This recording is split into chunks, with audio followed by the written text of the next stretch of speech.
Hello guys, in this video I will tell you how to fix my Rogers app not working. So please watch the full video. So let's get started. First of all, long press on my Rogers app.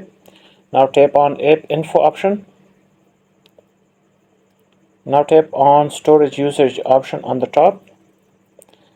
And here you should have to clear both the options, clear cache as well as clear data. And now OK. Now close the setting app and go to the Google Play Store or App Store if you are using iOS or iPad, and tap on search option in the bottom right corner, and now tap on search bar on the top, and here type my Rogers, and now tap on OK. Now my Rogers app has been appeared. So here you will see update button option. So update this app to the latest version. This will fix the issue for you. So hope this video will help you. Thanks.